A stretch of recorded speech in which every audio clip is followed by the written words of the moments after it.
My boyfriend said I was his soulmate, then dumped me for his boss's rich daughter. The engagement photos were timestamped 2 days before Alexander broke up with me. I found them buried in Victoria's Instagram stories while sitting in my Portland apartment, finally understanding why he'd seemed so distracted during our last dinner together. Celebrating 2 years with my soulmate, the caption read, with Alexander spinning her around in some fancy garden I'd never seen before. The kind of garden that screams old money and country club memberships. 2 years meant he'd been with her since we were juniors. 2 years meant every I love you during our senior year had been a complete fabrication. I screenshotted the post before it could disappear, my hands shaking as I realized that while I'd been planning our Portland apartment, he'd been planning his engagement party with someone whose trust fund probably exceeded my family's lifetime earnings. Alexander had looked me in the eyes 2 weeks ago and said we wanted different things in life. Apparently what he wanted was his boss's daughter and access to pharmaceutical industry connections that could set him up for life, which is how I ended up calling his sister Abigail at midnight, demanding to know how long my boyfriend of 4 years had been cheating on me with a pharmaceutical heiress who probably spent more on handbags than I made in 6 months. The phone rang 4 times before Abigail picked up, sounding groggy and confused. Hello? Who is this? It's me, your brother's ex-girlfriend who apparently never knew she was the other woman. I could hear Abigail sitting up in bed, suddenly wide awake. The silence stretched between us like a confession she didn't want to make. I don't know what you're talking about. Victoria Reynolds Hayes, 2 years Abigail. The Instagram post says 2 years. Another long silence. Then Abigail's voice, smaller and guilty. How did you find out? Which is how I knew for certain that everyone in Alexander's family had been complicit in the biggest lie of my adult life. Rewind 1 step. Here's what that spring semester was supposed to look like. I was a senior at State University, double majoring in psychology and communications, living in a cramped off-campus apartment with my roommate Madison, while counting down the days until Alexander and I could start our real adult lives together.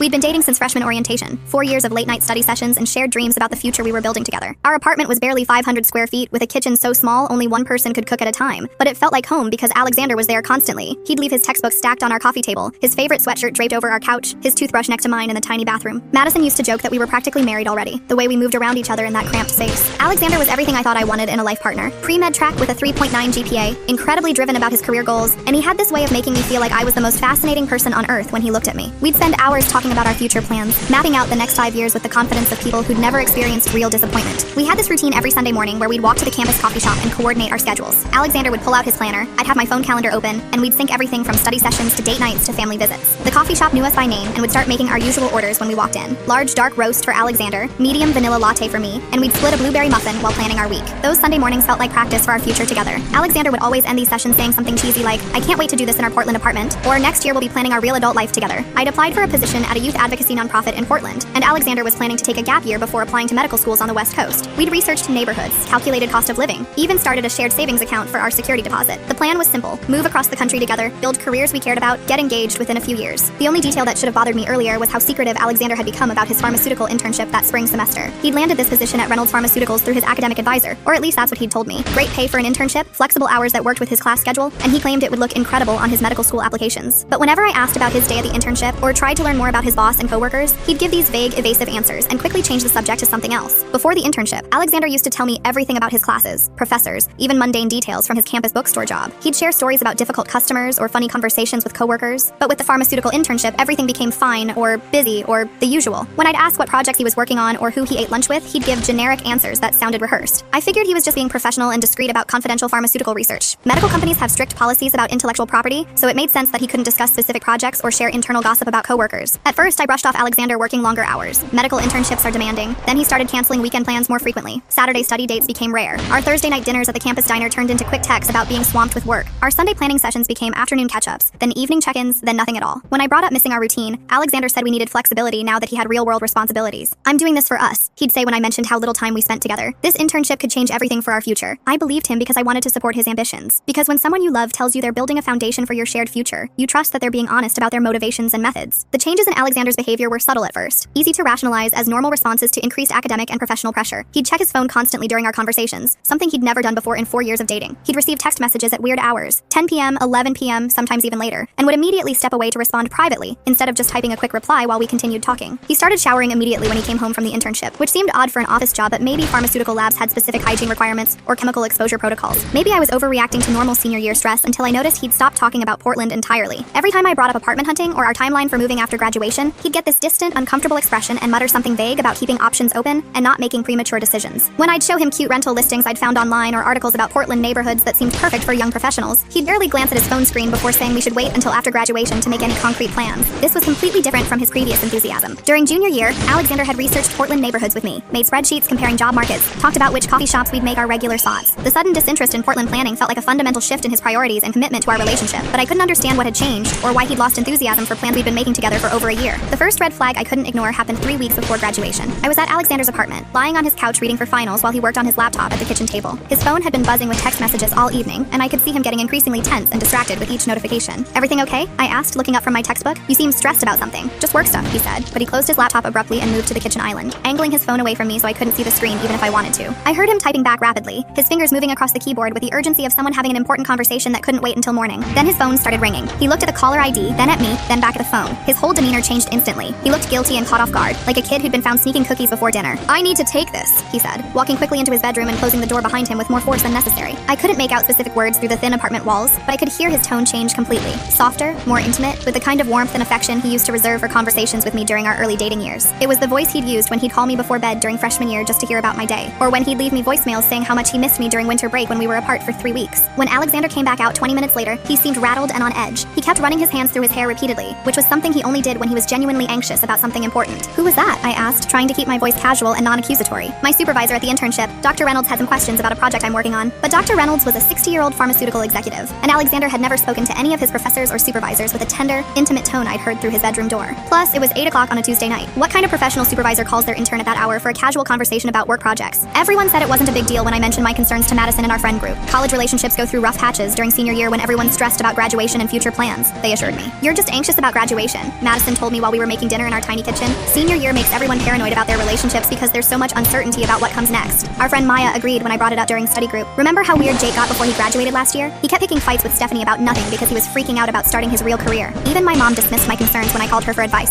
Honey, you've been together for 4 years. If there was something seriously wrong, you'd know by now. Alexander loves you. Anyone can see that when you two are together. But I did know something was wrong. I just didn't understand what it was or how serious the problem had become. The second thing that didn't make sense was Alexander's sudden financial upgrade during the spring semester. Alexander had always been extremely careful with money throughout college. His parents helped with tuition, but he worked at the campus bookstore and watched every dollar like most students do. We'd always split everything. Pizza, movies, gas money for family visits. He'd joke about being broke and calculate tips to exactly 15%. When we grocery shopped together, he'd compare unit prices, use coupons his mom mailed him, choose generic brands to save money. This never bothered me because I was equally budget conscious as a college student. Suddenly during spring semester, he was paying for expensive dinners at restaurants we'd never afforded before. He bought me a pearl necklace just because that cost more than his usual monthly budget. When I asked about the spending, he said the internship paid better than expected, and he wanted to spoil me before graduation. It felt generous, but completely out of character for someone who'd been meticulously budget conscious for 4 years. The necklace was genuinely beautiful, a delicate gold chain with a freshwater pearl that looked like something from an actual jewelry store. When I googled the brand later, I discovered it cost over $300, more than Alexander typically spent on me for birthday and Christmas combined. Where did you buy this? I asked over dinner at a restaurant that required reservations. There's a jewelry store downtown near my office. I walked by during lunch and saw it in the window. It reminded me of you. Alexander had never been the type to window shop, especially at expensive jewelry stores. The downtown area was the upscale business district where law firms and corporate headquarters were located, not where college students typically browsed luxury retail. Then came the night that changed everything between us.